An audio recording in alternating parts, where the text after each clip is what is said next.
साथ हैं वैदिक संस्कृति के अध्येता डॉक्टर अरुण कुमार जायसवाल जी। नमस्कार। नमस्कार। श्रीमद् भगवद गीता के 16वें अध्याय का 22वां श्लोक।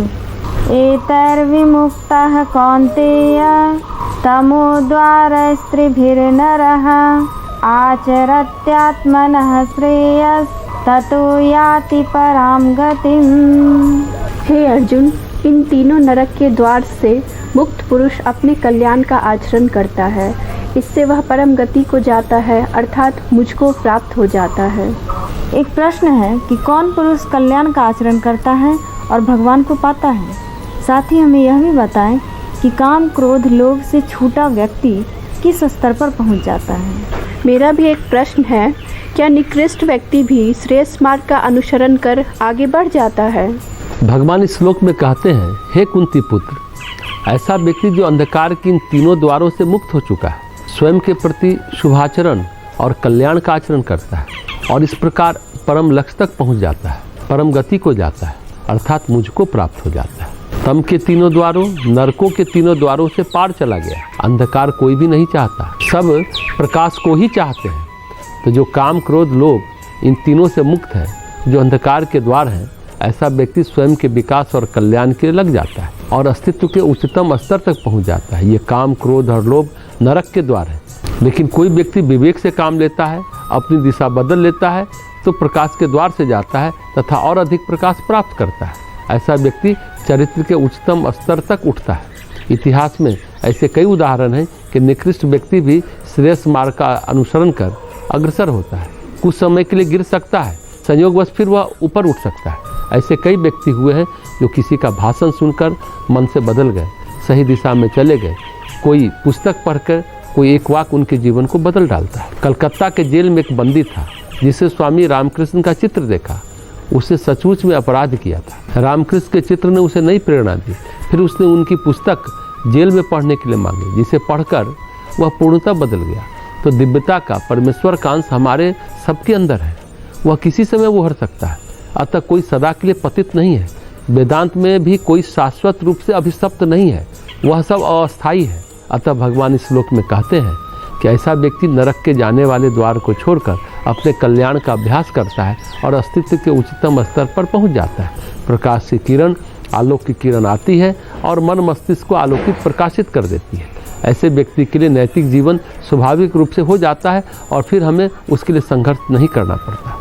श्रीमद् भगवद गीता के 16वें अध्याय का 23वां श्लोक। यह शास्त्र विधि मुत्सृज्य वर्तते काम कारतः न स सिद्धिम वाप्नोति न सुखम न परां गतिम्। जो पुरुष शास्त्र विधि को त्याग कर अपनी इच्छा से मनमाना आचरण करता है, वह न सिद्धि को प्राप्त होता है, न परम गति को और न सुख को ही। एक सवाल है कि शास्त्र क्या है? हमें धर्म ग्रंथों के नियमों का पालन क्यों करना चाहिए? सबसे उच्चतम शास्त्र कौन है? साथ ही हमें यह भी बताएं कि अस्पृश्यता, जाति का अभिमान क्या शास्त्र सम्मत बातें हैं?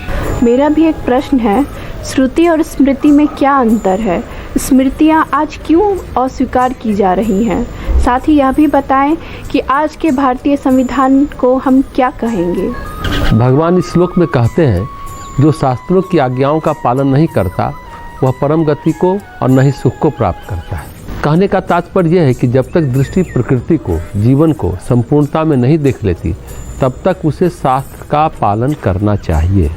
शास्त्र क्या है? शास्त्र उन लोगों का कथन है, वचन है, आदेश है, विधान है, जिन लोगों ने प्रकृति को जीवन की संपूर्णता में देखा, जिन्हें प्रकृति की क्रियाओं का, तीनों गुणों के हलचलों का संपूर्ण ज्ञान है, जो जानते हैं कि जीवात्मा किन विधियों से बंधन में पड़ती है और किन विधियों से बंधन से मुक्त होती है। इसलिए जब तक वह ज्ञान ना हो तब तक शास्त्र की विधि का पालन करना चाहिए। अगर शास्त्र का ज्ञान हो जाए तो तैत्तिरीय उपनिषद कहती है उसके लिए फिर कोई आज्ञा नहीं है। बड़ा महत्वपूर्ण बात है। शास्त्र का पालन तब तक हो जब तक हमें प्रकृति की पूरी समझ आ जाए, जीवन की पूरी समझ आ जाए, जीवन का बोध हो जाए। शास्त्र शब्द विज्ञान के लिए प्रयुक्त है, हमारे धर्म ग्रंथों के लिए प्रयुक्त होता है। तो प्रश्न उठता है कि धर्म ग्रंथों के नियम का पालन क्यों किया जाए? तो इसका उत्तर है कि धर्म ग्रंथ प्रत्येक को अच्छे जीवन का सच्चा मार्ग देते हैं, इसलिए धर्म ग्रंथों का पालन किया जाना चाहिए। मान ले कोई धर्म ग्रंथ हमें अनुचित करने के लिए कहता है, वह धर्म ग्रंथ कदापि धर्म ग्रंथ नहीं है। आज समाज में धर्म ग्रंथों का मिश्रित रूप है। कुछ ग्रंथ कहते हैं छुआछूत का पालन करो, ऐसे धर्म ग्रंथ को हमें धर्म ग्रंथ नहीं कहना पड़ेगा, ये सब असत्य धर्म है। कोई धर्म ग्रंथ ऐसा कभी नहीं कहेगा यदि वह श्रुति पर आधारित है, जो कहती है कि प्रत्येक ब्रह्म है। जो स्मृति श्रुति की शिक्षा का विरोध करती है वह पूर्णतः मूल्य विहीन होती है। शास्त्र स्मृति भी है और श्रुति भी है। पहले स्मृति है, लेकिन अगर स्मृति श्रुति ज्ञान यानी वेद ज्ञान का विरोध करती है तो स्मृति की शिक्षा को छोड़ देना चाहिए। जो स्मृति की शिक्षा श्रुति की शिक्षा का विरोध करती है पूर्णतः मूल्य विहीन है, अतः उसके पालन की आशा नहीं की जाती। इस प्रकार हमारे वे धर्म ग्रंथ जो श्रुति की शिक्षा पर आधारित है हमारे कल्याण के लिए प्रदान की जाती है, इसलिए हम उसे स्वीकार करते हैं। धर्म ग्रंथ हमें बताते हैं क्या अच्छा है क्या बुरा है। जैसे भोजन के लिए हम आहार विज्ञान यानी भोजन से संबंधित शास्त्र को मानते हैं। भोजन इसलिए करते हैं कि हमें जीवन के लिए ऊर्जा की आवश्यकता है, कितना विटामिन, कितना खनिज लवण, कितनी कैलोरी चाहिए, इसलिए उस विज्ञान को हम मानते हैं। वैज्ञानिक आहार बहुत अच्छा है, इसलिए हम शरीर के साथ वैज्ञानिक रीति से व्यवहार करते हैं। विज्ञान के अन्य पहलू हमारे चारों ओर फैले संसार के बारे में, उन सब मामलों में विज्ञान बहुत अच्छा है, लेकिन जीवन के उच्चतर आयामों में एक आध्यात्मिक विज्ञान को भी मानना पड़ता है, वह भी शास्त्र है। पहले वाला शरीर शास्त्र है, बाद वाला मानसिक और नैतिक शास्त्र। शास्त्रों के उपदेशों को जो नकारते हुए अपने काम या अपनी अभिरुचि या इच्छा के अनुसार कार्य या व्यवहार करता है, ऐसा व्यक्ति कभी सफलता या पूर्णता या सिद्धि प्राप्त नहीं कर सकता, न प्रसन्नता न सुख प्राप्त कर सकता है, न जीवन की परम गति। लेकिन यहाँ एक अंतर है, श्रुति या उपनिषद उच्चतम शास्त्र है। कोई भी शिक्षा उपनिषद के विरुद्ध जाती है वह हमारे लिए शास्त्र नहीं है। पर हमारा दुर्भाग्य रहा है कि सदियों तक हम परंपरा को ढोते रहे, उन शास्त्रों का पालन किया जो श्रुतियों की शिक्षा का उल्लंघन करते थे। एक ऐसी कुरीति अस्पृश्यता, जाति का अभिमान यह श्रुति के विरुद्ध है। श्रुति समानता की बात कहती है, वही आत्मा प्रत्येक प्राणी में विद्यमान है, पर हमने कभी इसका पालन नहीं किया। हमारी पारंपरिक बुद्धि कहती है श्रुति स्मृति विरोधेतु श्रुति निर्णय करियसी। शास्त्र कहता है यदि श्रुति और स्मृति के बीच विरोधाभास हो जाए तो श्रुति ही मान्य होगी। जैसे लोअर कोर्ट का निर्णय हाई कोर्ट बदल सकता है और हाई कोर्ट का निर्णय सुप्रीम कोर्ट बदल सकता है, जबकि संविधान नहीं है, व्याख्या अपनी अपनी है। उसी तरह स्मृति लोअर कोर्ट है, पुराण लोअर कोर्ट है, उपनिषद हायर कोर्ट है। हमारा संविधान हमें मानवीय एकता के लिए कहता है, मानवीय गरिमा, मानवीय समृद्धि के लिए जो शास्त्र कहता है वह सही शास्त्र है। जहाँ कहीं भी एक दूसरे के बीच भेदभाव है वह शास्त्र नहीं है। श्रुति किसी भी मनुष्य के विरुद्ध नहीं बोलेगी, वह सार्वभौम है। सनातन धर्म या शाश्वत धर्म श्रुति पर आधारित है। स्मृति दिन प्रतिदिन के धर्म के बारे में, वह युग धर्म के बारे में, किसी समय विशेष स्थान विशेष युग धर्म के बारे में। शाश्वत धर्म कभी नहीं बदलता, युग धर्म युग के अनुसार समय के अनुसार बदलता रहता है, बदला जा सकता है और बदलते रहना भी चाहिए। यह अंतर भारतीय रूढ़िवादिता के द्वारा मान लिया गया है और आज हमें इसका पालन करना चाहिए और हम कर भी रहे हैं। सभी स्मृतियाँ मानवीय भेदभाव की बात करती है, आज इसलिए अस्वीकार की जा रही है। जो मानवीय एकता की बात करती है उसे हम स्वीकार कर रहे हैं क्योंकि वह श्रुति पर आधारित है। यह एक आश्चर्यजनक अंतर है जो संसार में अन्यत्र नहीं पाया जाता। श्रुति सनातन है, स्मृतियाँ आती और जाती हैं। पिछले 5000 वर्षों में हमारे यहाँ अनेक स्मृतियाँ लिखी गई। श्रुति केवल एक है जो सत्य के बारे में है, मनुष्य के बारे में सत्य, मानवीय संबंधों के बारे में सत्य। श्रुति कहती है परमेश्वर सभी में छुपा हुआ है। स्मृति श्रुति के अनुसार होनी चाहिए। स्मृति श्रुति का अनुसरण करती है तो उसे स्वीकार किया जाता है। यदि अनुसरण नहीं करती, स्मृति श्रुति का यदि खंडन करती है तो शास्त्र के दृष्टिकोण से उसका कोई मूल्य नहीं है। तो विवेक को ध्यान में रखकर हम इस श्लोक को समझें। अगला श्लोक भी हमें शास्त्रों के पालन के लिए कहता है और अगला अध्याय भी अर्जुन के प्रश्न से प्रारंभ होता है। जो शास्त्रों के आदेश का पालन नहीं करता उसका क्या होता है। शास्त्र केवल मानवीय कल्याण के लिए है। शास्त्र में वही विधियाँ और आदेश दिए गए हैं।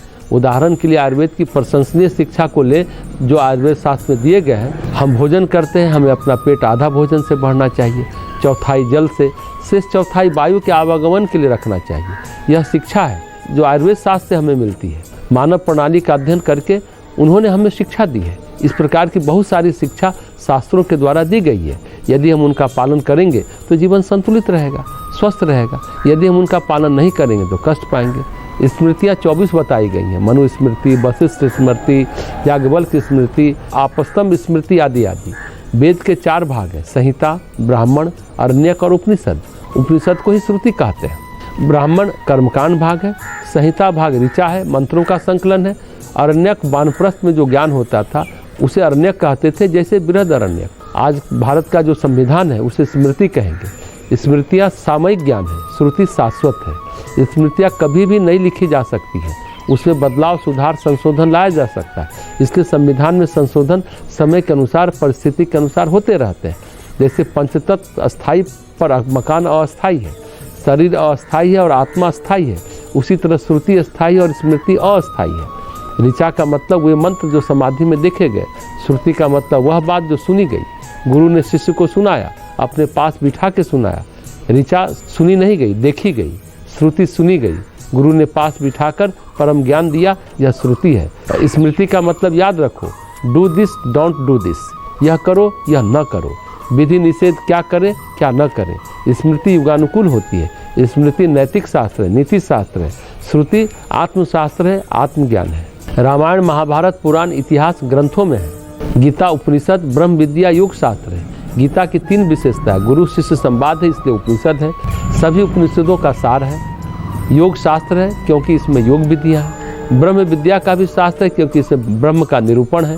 वेद के 4 भाग है तो संहिता का एक प्रयोग कर्मकांड परक है, एक प्रयोग वानप्रस्थ परक है, अरण्यक परक है, एक प्रयोग ज्ञान परक है। इसलिए उपनिषद को वेदांत कहते हैं। उपनिषद वेद का शिखर भाग है, इसलिए वेदांत कहलाता है। अरण्यक या ब्राह्मण श्रुति नहीं है, उपनिषद श्रुति है। इस श्लोक में शास्त्र वचन की बात कही गई है। शास्त्र बहुत व्यापक है, हर चीज़ शास्त्र है। वेद भी शास्त्र है, उपनिषद को भी शास्त्र माना गया है। लेकिन शास्त्र में कथन है ये कि जो तत्व वेद का विरोध करती है उसे अस्वीकार कर देना चाहिए, वो शास्त्र वचन हो तब भी। जैसे लोअर कोर्ट के निर्णय हाई कोर्ट अस्वीकार कर दे तो लोअर कोर्ट की बात बेकार हो जाती है। संहिता भाग, श्रुति भाग हाई कोर्ट, सुप्रीम कोर्ट है, बाकी सब लोअर कोर्ट है।